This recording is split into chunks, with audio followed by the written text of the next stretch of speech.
소위 말해서 전제 그런 생각이 들어요. 천재가 왜 존재하느냐라고 하게 되면 너를 거만하게 만들어줄 수 있는 끝판왕인 거예요. 아까 제가 얘기했던 것처럼 세계 여러 가지 형태의 문제들을 어려운 문제들까지 다 보고 나면 이런 건 껌이거든요. 근데 만약에 네가 계속 이런 수준의 문제를 머물러서 봐. 그럼 얘는 껌이 아니야. 왜? 너는 딱 수준이 거기에 맞춰져 있으니까. 근데 지금 네가 수준이 이만큼 올라가요. 생각해봐요. 네가 예를 들어 미적분까지를 다 해봤어. 뭐 잘하든 못하든 거기까지 다 했고 완벽하게 수달이 될 정도로 여러 번 연습을 했어요. 그럼 인수분해는 껌이겠지. 내용이 적절하지 않았다. 미적분도 힘들고 인수분해도 힘들다. 뭐랑 대입을 해야 될까? ABC는 껌이겠지. 내가 지금 영어 지문에 이따시만한 걸 해석할 수 있다면 ABC는 껌일 거거든. 그러니까 그런 식으로 능력치를 계속 늘려야 그래야 시험장 가서는 뭐가 문제냐면 시험장 가서는 얘가 쉽게 느껴져요. 그렇게 시험을 봐야 돼. 그러려고 천재가 있는 거지. 나중에 천재 가보면 진짜 욕 나와요. 탈모가 오고. 왜냐면 뭐 이렇게까지 공무시험에 나와? 안 나오죠. 그렇게까지는 안 나오는데 너의 사고의 지평을 넓혀줘요. 그게 제 역할이라고 생각해요. 시험장 들어가서 그때 본 문제가 제일 어려웠어. 이건 최악의 상황인 거예요. 근데 시험장 갔더니 그렇게까지 할 필요는 없는 것 같고 너무 점수가 잘 나와서 너무 시험 쉬운 거 아니야? 라고 생각하는 게 제일 아름다운 상황이야. 근데 웃기는 게 제가 쭉 경험을 해보면 예전에 솔직한 얘기로는 저도 제가 회계의 강사로서의 초짜일 때는 정말 솔직한 얘기로 이건 또 말해놓고 후회할지도 모르겠다. 근데 솔직하게 말을 해볼게. 강사로서 초짜일 때는요. 회계사 시험 준비하다가 공무원 시험을 보니까 얼마나 쉬웠겠니. 아이고 별 공부할 거 없네 이거. 뭐 기출문제 조금 풀면 되겠네 라고 접근을 했어요. 바꿔 얘기하면 지금 만약에 여러분에게 누군가가 기출문제만 풀면 된다라고 회계 강사 얘기하면 정말 초짜인 거예요. 근데 그렇게 주면 결국 여러분들이나 나나 봤을 때 나는 이미 회계 고수가 되어 있는 상태에서 문제를 바라보니까 기출문제 정도 수준이라고 얘기를 하는 거지만 결국 그 정도 수준까지가 올라가야 얘를 껌으로 볼 수 있는 거야.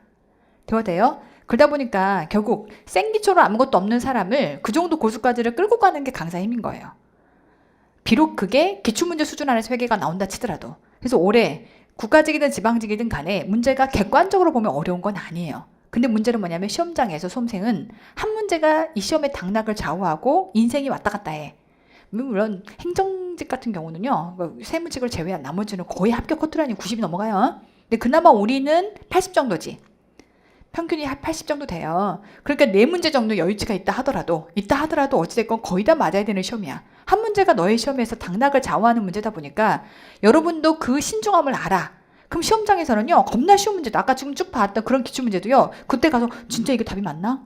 그럼 정말 못 넘어가. 혹시 내가 이거 잘못 착각하고 있는 거 아니야? 그럼 이제 그게 정말 착각이 아니고 이건 이렇게 될 수밖에 없어라고 하는 완벽한 확신은 어디서 나오는 거냐면 이보다 훨씬 복잡하거나 이보다 훨씬 더 어려웠던 로직을 스스로 해결했을 때 거기에 대한 확신을 갖게 돼요. 많은 문제는 맞닥뜨려 볼 수밖에 없다는 거고 그게 꼭 공무원 시험에서 그대로 기출될 수 있는 유형이 아니라 하더라도 너의 지평을 넓힌 상태로 시험장에 들어가야 된다. 그 소린 거예요. 그러니까 천재가 어떤 의미에서 보면 객관적으로 한 문제 한 문제를 보면 구급시험에 적합하지 않는 거 맞아요. 근데 뭐냐면 천재를 여러분들이 풀어갖고서 가랑지를 찢어지게끔 늘려놓잖아요. 그럼 이건 껌이에요. 그러니까 시험장 가서는 정말 풀고 나서 쉽게 풀고 온 게 맞지. 시험장 갔더니 너무 어려웠어라고 하는 건 접근 방식이 잘못된 거야. 그래서 정말로 제가 10년간 해보니까 초반에는 기출만 보면 될 것 같은데? 라고 설립게 여러분들을 끌고 갔을 때는 정말 초반에 1, 2년 차에 그렇게 끌고 갔을 때는 시험 보고 날 때마다 곡소리가 났어요. 그럼 막 카피가 터져. 너 때문에. 망했다. 장난아니야 지금. 이런 얘기가 생긴다고요. 근데 이제 어느 순간 내가 잘못 생각했구나를 스스로 깨달았어요. 수험생들을 가랑지가 찢어지게 만들어 놓고 시험장에서 어떤 시험이 닥쳐와도 이거를 완벽 철벽 방어를 해주는 게 맞는 거구나. 내가 치렀던 이 회계사 시험하고는 완벽한 결이 다르구나. 나는 60점을 맞으면 되는 시험이고 너는 100점을 맞아야 되는 시험이거든요. 물론 내가 회계학을 100점 맞으라고 하진 않아. 80 맞으면 돼. 근데 네가 80 맞겠다고 힘을 빼버리면 너는 꽈락이 나요. 근데 100점 맞겠다고 덤벼들어야 겨우 80이 나오는 시험이 이 공무원 회계학 시험이거든요. 생각보다 점수가 잘 안 나와요. 왜냐하면 시험장에서 제한된 시간 안에 완전히 마스터가 돼서 기계처럼 문제를 풀어야 되다 보니까. 그럼 결국 내가 할 수 있는, 나를 믿고 따라가는 수험생들에게 내가 줄 수 있는 건 뭐냐면 너를 기계로 만들어주는 게 내 역할인 거예요. 문제를 하나하나 객관적으로 보면은 쉬울 수 있지만 네가 기계가 되게끔 내가 후려쳐서 끌고 가야 되는 거야. 근데 이제 그게 개념이 좀 없으신 분들은 자꾸 기출하면 되는데 오정화 콜 너무 과한 거 아니냐, 거까지 선제까지 볼 필요 있느냐라고 하는 잡음을 자꾸 섞어요. 근데 중요한 거는 뭐라 잡음을 해도요 800명 중에 600명 이상은 천재까지를 다 해서 거기까지가 마스터가 된 채로 합격해서 연수원에 앉아 있어요. 그리고 들어가고도 자기네들끼리 천재 놓고 풀고 앉아있고 기본수 놓고 풀고 공부하고 있다고. 그러니까 그렇게 해야 고득점을 맞고 어떤 시험에서도 안정적인 탄탄한 점수를 받는다, 그 소리인 거예요. 그러니까 답에서 무슨 잡소리를 해도 신경 쓰지 마시고요. 심지어 제가 시험이 조금 쉬워가지고서 내지는 쉽든 어렵든 간에 시험이 어느 정도 나와가지고서 항상 이제 당일날 국가직이든 지방직이든 당일날 카페 딱 들어가 보면 어느 날은 조용할 때가 있어. 그게 뭘 의미하냐면 잘 봤다는 뜻이에요. 누구 하나 섣불리 쌤 저 잘 봤어요 라고 말하기엔 좀 뭐한 거지. 그럼 좀 자랑하는 것 같고 누군가에게 아픔을 건드리는 것 같고 못 보면 정말 벌떼같이 나를 잡아먹어요. 선생님 좀 쌤 어떡하실 거예요? 내 인생 막 이렇게 할 수 있거든요.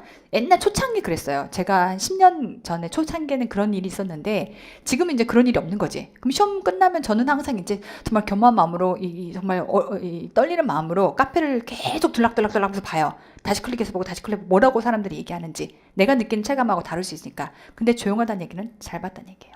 생각보다.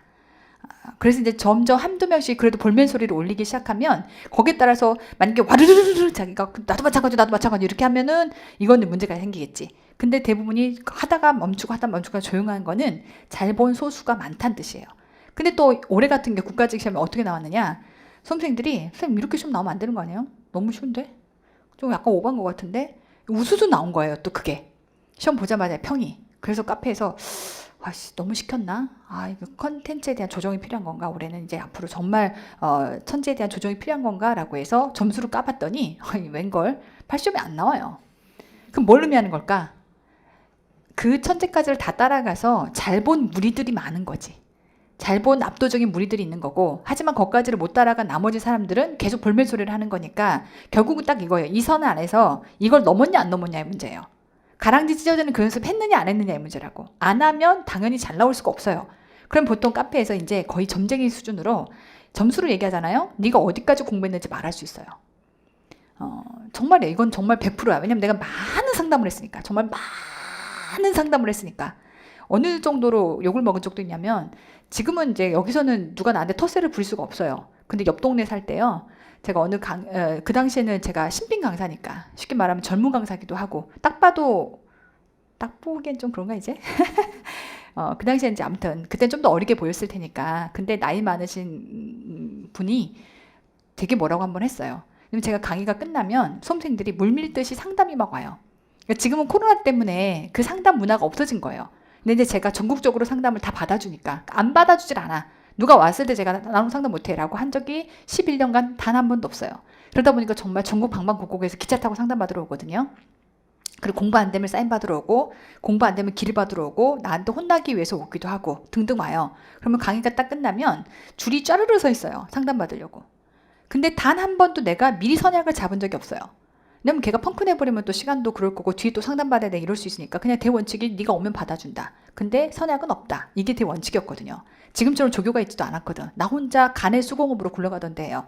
그러다 보니까 상담을 누구한테 시간 약속하거나 이걸 할 수가 없는 상황이라서 오면 받아주는데, 받아주면은 정말 주르르 짜르르 서 있는 거예요. 그럼 내가 상담할 공간도 없으니까 지금처럼 이렇게 교수 대기실에서 상담을 할 거잖아요. 그래도 계속 애들 기다려서 상담을 한 사람당 두당 뭐 30분 1시간씩도 상담을 하고, 왜냐면 이제 울어야 되니까 막 울고 선생님 제가 이래 떨어졌고요. 그럼 이제 그 얘기도 다 들어줘야 되고, 나도 같이 어쩌다 같이 울기도 하고, 그러고 이제 금도 너 가고 다시 또 와가지고 넌 또 무슨 일이니라고 하면 시험지 갖고 와서 또 이게 설명도 하기도 하고 오래 걸려요. 근데 그렇게 해서 밤 11시까지 한 적도 있어요. 저녁까지 굶고. 그러니까 저는 한 번도 정말 최선을 다했던 것 같아. 지금도 마찬가지예요. 최선을 다해요. 그 부분에 있어서는 여러분도 아마 동의하실 거예요. 최선을 다합니다. 매 순간에 대해서. 근데 이제 그렇게 상담을 해서 아이들의 수준이 어떻구나, 어떤 절박함을 가지고 있구나, 내가 어떻게 핸들링을 해야 되겠구나 라고 하는 것들을 내가 깨달아온 10년이기 때문에 그 내공은 누구랑 비교할 수가 없어요. 근데 어쨌건 그렇게 상담을 하다 보니까 어떤 선생님이 막 뭐라고 하는 거예요, 나한테. 너 혼자 이렇게 독채냈냐고.